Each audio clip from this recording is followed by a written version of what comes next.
What is up, guys? Hey, it is Arenacross season, and we got two major Arenacross series. I'm going to break them down and tell you, who's racing where, what the format is, and what you could expect. And they're doing some unique stuff. An electric class from the Arenacross series. I know, not everybody loves electric, and I feel the same way, but I think there's a place for it in the sport. But I'm going to get into that in a second. Mitchell Oldenberg has a new team and some bad news about Cochran, but I'm going to bring all that to you and also some huge Courtney Roxon news. No, just kidding. I'm kidding.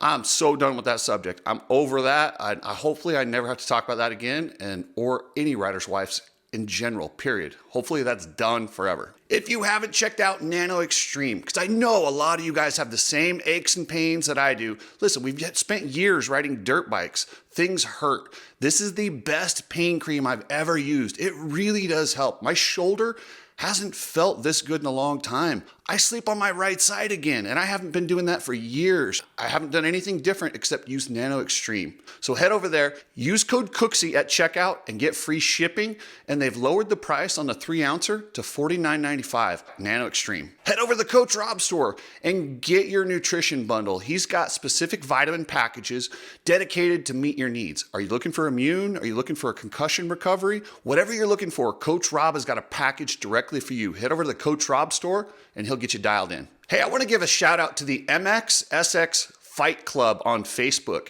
Thank you guys. That is a really cool place. If you want to talk motocross and supercross and everything around it, a lot of the guys on there really don't like me, but it is far better than Vital MX or any of the other ones that are on there. And at least you're on Facebook, so you're not doing it completely anonymous. So you're kind of a little bit more accountable for your words, but I really like it. So check out the MXSX Fight Club. That's a group on Facebook. You need people like me so you can point your fucking fingers and say, that's the bad guy.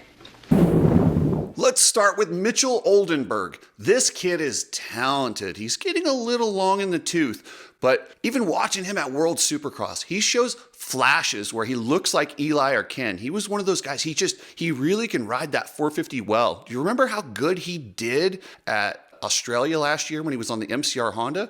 He has signed for the 2025 Supercross season with Beta. Now, Beta didn't have this flashy inaugural season, but they did pretty good. Benny Bloss looked good on that bike, and I think this is a good move for Mitchell Oldenberg. I'm glad he has a home to race in 2025, and I think it's going to be a good move. I think it's a good move for him, and I think it's a good move for Beta. Now some bad news. Cochran, the rookie from last year, Cochran was fun to watch. I really like his style. This dude has like eyes in the back of his head. He's really good at taking lines. If you remember, he got on the podium at Millville. He had a pretty good rookie season. I mean, he didn't set the world on fire, but now he's heading into his sophomore season and he has a broken leg or knee, something requiring his leg that he has to have surgery on. So I don't know exactly what it is. They were kind of vague about it. I'm sure we'll find out soon enough. But if you had to have surgery, he's out for a little while. And while it feels like the Supercross season is a long ways away and we're in the off season, it's only 9 weeks till Anaheim. That's not very long. Obviously, he's not going to be racing on the West Coast, but if he wants to be ready for that East Coast, he's got 14 weeks. So depending on what the injury is, but if it required surgery, it's going to be tough. If it's a broken leg, if you had to plate it, whatever it was, it's probably going to keep him out for a while. I don't know if he'll be ready for East or not. We'll have to wait and see. It has me thinking, peptides and all these different things that are around these days that are available to all of us for our well-being. It's crazy that the athletes aren't legally allowed to use them. I say use them, get healed up, use whatever you need to keep yourself healthy. It's kind of ridiculous that stuff that's available are banned for these athletes or considered cheating or you get a black mark. It's ridiculous. I 100% believe when these guys are injured or when they're not injured, just when they need to recover, I'm all for peptides and any of the other stuff. I don't think it's a big deal. And I know a lot of the guys are already using them. Nobody will talk about it because it is banned and you get that cheater logo, but it really isn't. It really isn't cheating. And it's just doing what you need to get back on the bike. So hopefully Cochran uses whatever he needs to and gets healed up fast. To me, it's insane that we keep stuff from world-class athletes that would benefit them. I don't think peptides are cheating. Yeah, technically they are, but in the system that they have as far as drug testing, It's a really fake system. If they're not going to go full on testing, which they shouldn't until they fix a lot of other things in the sport, let these guys do whatever they need to stay healthy. That's my opinion on PEDs in the sport. The only time I ever get mad is when somebody gets banned. That pisses me off. But Casey needs to have a really good 2025 season, because if he doesn't, the Pierre group, so he was riding for the Rockstar Husqvarna team, and we all know the KTM group with KTM, Husqvarna, and Gas, they're doing like restructuring, and they've got some serious financial issues. So who knows what they'll have available for 2026. So this is kind of his last shot. So many of these rookies come in, get 1-2 years, and then they're demoted to a full privateer team, and the system's not set up to make money as a privateer team. It becomes really hard. We have a stockpile of kids, touted amateurs that were just, groomed for years and years and years to be the top pro, and they're 1 and 2 years and they're out, and we don't ever hear of them again. There's tons of them. I hope Casey Cochran has a really good 2025, but it's going to be tough coming in there. Even if he does get healthy by the East Coast, he's still like, you're coming in, you don't get that off-season prep that the other guys did. He's going to be behind the 8 ball. I'm really hoping he gets it together. I wish he had more opportunities, and I hope he does get them, because I think this kid will be a star. Check out Epic Garage Designs. Travis has some of the coolest stuff for your garage, from flooring, cabinets, slat wall, you name it, Travis has it. He's a motocross enthusiast, and he just likes to play in the garage. So check out Epic Garage Designs and make your garage look badass. Check out Ride Strapped. He's got me. We're going to go to a local race here at the end of this month and support local riders. Chris always has some cool ideas. He always wants to get back to the sport, and that's why one of the reasons that I like him so much and appreciate them. Check out Ride Strapped. Get your patriotic goggles, get your industry outsider shirts, glasses, whatever you need. Hit up Ride Strap. Precision Transport, the best shipping company that I know. These guys believe in customer service. Customer service is at the forefront. Reasonable pricing, a family-owned business. They get your stuff where it needs to go. They give you tracking numbers that are up to date. Trust this company, because not a lot of shipping companies out there that you can trust. Hit up pretransport.com. Now to Arenacross. We got the GT Arenacross series, or the Redline Oil Arenacross series, that kicked off last night. They did a really cool thing. They had the pit bikes run on the night show. Brilliant. I love it. I think they're smaller tracks. Everybody enjoys pit bike racing. It's a fun thing to do, and I tip my hat. And these pros that are getting ready for Supercross, I think they should go race these races. Nothing better than gate drops to get you ready for actual racing. Nothing better than gate drops to get you ready for the Supercross season, and you could probably make a little bit of money while you're doing it. I think that's what these guys should do. Stop riding the practice tracks. You're taking risks no matter how you do it. Go get some gate drops and be ready for Anaheim or whatever, or the East Coast, or whichever one you do. But that GT Arenacross, that's got some big talent in there. Henry Miller went 1-1. Defending champ Michael Hicks went 2-2. Chandler Baker was third, followed by Chase Marquier and Ben Nelko. So that's some pretty good talent. That is a great way to prep yourself for the season.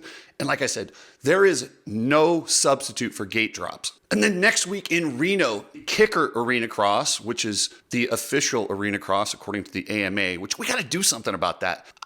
It just despises me that AMA logo still means something when it comes to like a national championship. That organization is so corrupt, but we need to figure out a different way to sanction our events so we don't have to depend on that corrupt organization that literally just steals money from our industry. Okay, but to the racing, they do have bigger names than the Redline or GT Arenacross series. They've got defending champion Kyle Peters. They got Ryan Brees on his MCR Honda, who took Kyle Peters all the way to the last round. That was an exciting season. Those two were battling every weekend, and it was intense. Kyle Peters had some issues last year. He was going 250, 450, because in Arenacross, you can ride whatever bike you want, 250 or 450. And he felt more comfortable, and he seemed to win more races on the 250, which makes it interesting. This year, they said he's going to ride the 450 all year. Is it going to hurt him? I don't know. And then you got Austin Politelli. And man, I like Austin Politelli. This dude is talented. He would get the whole shot and run as fast as anyone for a few laps,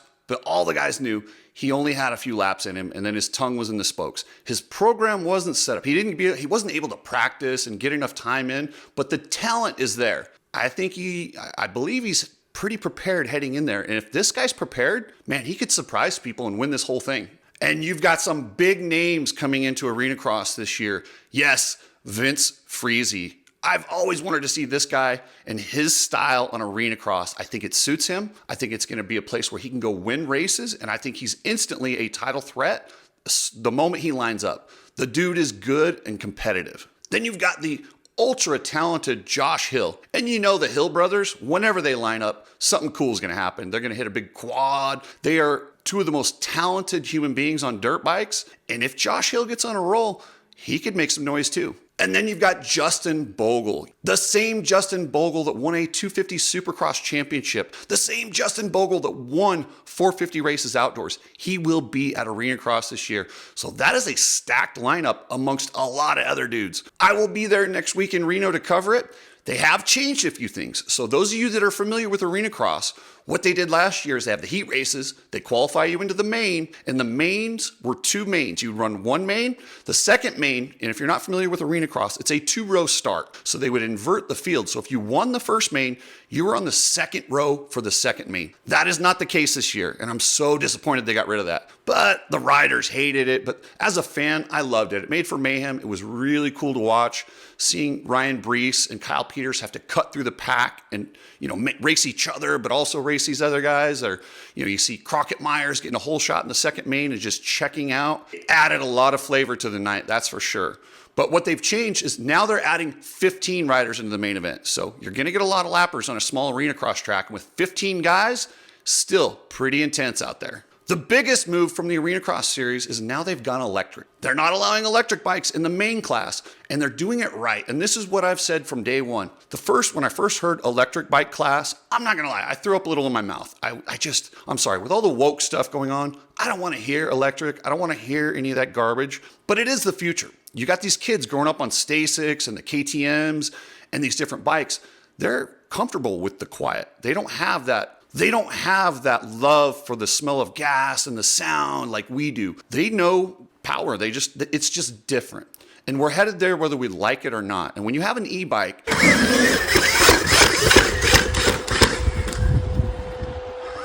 you can ride so many different places. So I think it's going to open up a whole new avenue for this sport. And it brings in new opportunities for new manufacturers, which means more jobs. But what I want to see is electric bikes stay away from racing against gas-powered bikes. I don't like that. Separate classes. Electric is electric, gas is gas. Let's not mix them. Let's keep both, because I think they're both viable. If you try and just replace the sport with electric, I think it's a big mistake. I think what you do is you create a separate class, a separate series, and you race different places, and you make it something a little bit different. Then you have more people, more jobs. It just opens up a whole new avenue for the younger riders. I mean, think about how many people could have e-bikes in their backyards that you can't run a 4-stroke because all your neighbors are pissed. But if you run an e-bike, you get to ride in your backyard. And I had spoke with the guys at Alta back in the day about this. I said, I think you're making a mistake. They killed their company by just trying to go head to head with gas machines. And I know the machine was against them, the manufacturers, the series, everything is geared towards the brands, Honda, Yamaha, Kawasaki, and the ones that really support the series. The last thing anyone wanted to do was allow Alta to come in and kick their butt. And also, everybody's a little bit leery about mixing different types of motors because they screwed up so bad when they brought in 4-strokes and made them gigantic. They brought in 450s and 250s, and they were so fast. People they didn't know. They overshot that by a long ways, and they don't want to make that same mistake with e-bikes. And nobody really knows quite what to expect. With Arenacross doing this, they're the first major series to have an electric-only big bike class. It's going to be pretty telling as to what to expect from e-bikes from here on out. And they are going to have some sort of dash for cash type thing where they mix the e-bikes with the regular bikes. I don't like that. Like I said, I want to keep them separate. I don't want those two mixing. I don't want them having to compete. I think you're going to find one will dominate the other. It's not going to be very good for the other one. Just like 2-strokes. It will kill one or the other. Separate classes. Thank you guys. I appreciate you guys, especially the members. Took a lot of heat this week. I put my foot in my mouth. It happens. So be it. No worries. I'm not going anywhere, and I'm going to keep putting out videos. I hope you like them. All I can promise you is I'm giving you my authentic opinion. Whether I'm right, whether I'm wrong, you'll know exactly how I think. Thanks, guys. And remember, all members are entered to win the Coach Rob CRS custom painted helmet, and we'll be giving that away before Anaheim. So thank you, guys. I appreciate it.